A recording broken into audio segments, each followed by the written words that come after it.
Okay, so here we are, TorontoWineDrinker.com, back again. Oddly enough, we're at the bar. I know you've seen me there a few times, or more than a few times. We're talking with Matt Fowles from Fowles Winery down in Australia. How's it going, Matt? Great to be here. Nice. You were telling me just before that you used to be in law, and then you made the switch into wine. How did that happen? Very quickly and without a lot of thought, but pursuing a great passion. So that's what the guts of it was. Didn't want to be a lawyer, stuck in an office building selling time, so decided to get out into the bush and pursue the passion in wine. Nice. Now, most of the viewers that are watching this on my blog or on my Facebook page are based in Toronto, or at least in Canada. Talk a little bit about your winery in Australia. Where is it in Australia? Put it in some kind of perspective. So we're right in the southernmost part of the Australian mainland, in a region called the Strathbogie Ranges, and it's the coolest part of mainland Australia. And then the Strathbogie Ranges is up near our snowfields. So I think most people think of Australia as desert and beaches, but actually it gets very cold there. Not Toronto cold, -5 degrees Celsius, so not super cold, but anyway, cold enough for us and cold enough for me, that's for sure. Yeah. But importantly, cold enough for the grapes, so that's what we like. Now, you mentioned cold enough for the grapes. What kind of grape and what are you producing there? We produce actually a whole range. We're inland, so it's actually a very easy climate to grow grapes in. It's very low disease pressure and so on, so we can actually grow a range of grapes. I think the best grapes from our region are Riesling and Chardonnay, Shiraz and Cabernet. Okay. Now the Shiraz, I think anyway, a lot of Canadians, when they hear about Australian wine, they think of Shiraz. It seems to at least be the marquee grape right now, varietal. What would you rather Canadians also know about going on down in Australia? Do you know, I think Shiraz, but the new wave of Shiraz. Okay. I think the Shiraz that's come out historically, mostly, has been these bigger, more muscular style, big oak presence and so on. And I think there's this lovely restraint that we're seeing in our Shiraz now, and I'd say Victoria is one of the hotbeds for that. So I think Shiraz, it's certainly being reinvented in Australia. We just need to see it more here in Toronto, but which is happening, and happily our wines are here as well. All right. But I think Riesling from Australia is really special. We make it in a drier style. It's a personal favourite. People often ask me, what's the one variety if you had one to drink for the rest of your life? And for me, it would be a Riesling. The different forms, the way it expresses terroir, all these things. It's just a cracking grape, and I love it. Nice. But really, I think a lot of the cooler climate regions of Australia have been underrepresented. And I think there's some really exciting stuff going on that we'd love you guys to see more of. Nice. Now, speaking of getting us to see it, I've kind of wondered this myself. How does Australian wine get here? I mean, it's quite a distance. I mean, what are the logistics involved for you guys to get your wine here so that we can even try it? So we ship it, as simple as putting it in a container and on a ship. But we'll also use insulation to make sure that the wines are kept in good temperatures, good condition, and then just send it on its way and over it comes. But it's not always easy. Last week we had a flood in Calgary that held up one of our shipments on rail. That was at a rail portion of the trip. So, there's all these things that can be thrown up, but it's actually pretty simple process. A lot of time on the road for you, though, to come out and promote it and stuff, right? Yeah, it is, but there's no better thing as a wine producer to come over here and talk to people about our wine. It's nice. See them enjoy it, it's great. You think we can maybe drink some? What do you got for me here that I can try? So we've got our wild ferment Chardonnay. This is the ladies who shoot their lunch, a wine we blend to match with wild game.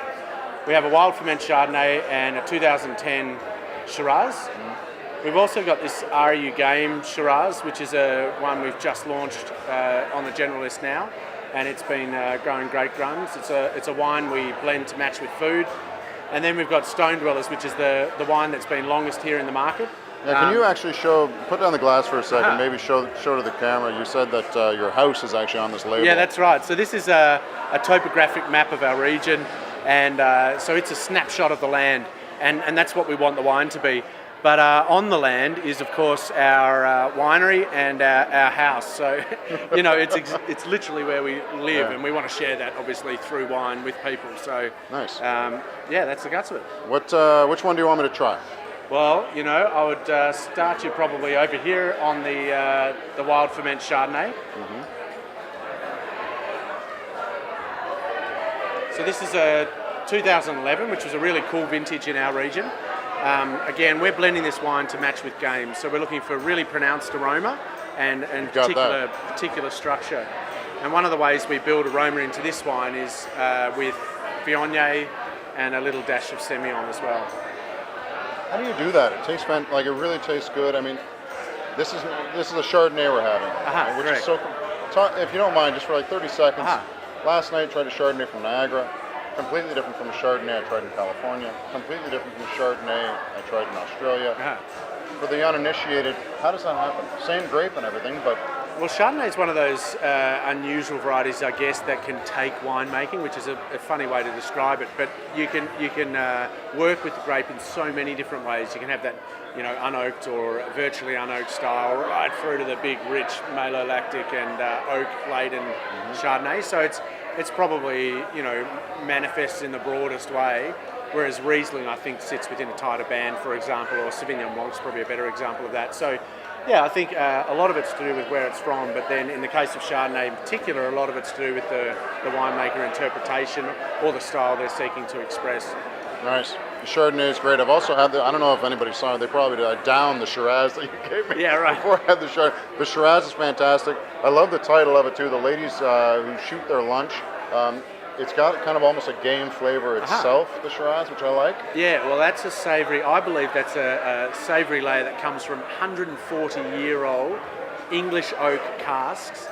Is that what you're putting that in?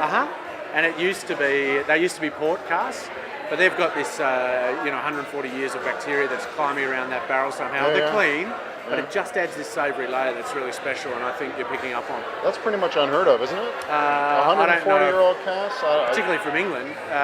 It's pretty unusual, Well, where do you stand on oak, by the way? How do you feel about it? Right now, I've tried some wines that I actually quite liked, but they spent like 36 months in oak and sometimes long. Where do you stand on all that? We're at the mild end of the spectrum. The nature of our region is cooler climate. It can only take so much if you put it that way. But actually, we like that restraint. It needs to add a layer of interest, but it can't be dominant, in my view. And so we use French oak, typically larger formats. So we got 500-litre puncheons mostly. But we've actually started branching out into the bigger 5,000-litre oak casks from France and Italy, and then also these 140-year-old ones. So they're big enough that I can stand up in them. They're huge, and we like the gentle integration that they offer. So a lot more fun than practicing law, huh? All right. Absolutely. Thanks a lot for talking to me. It's a pleasure. Good luck. Fowles Winery down in Australia. You'll see their website on the bottom of the screen right now. I'll also throw up some pictures so you can take a look at the winery. Great stuff, and we'll talk to you soon. Bye-bye.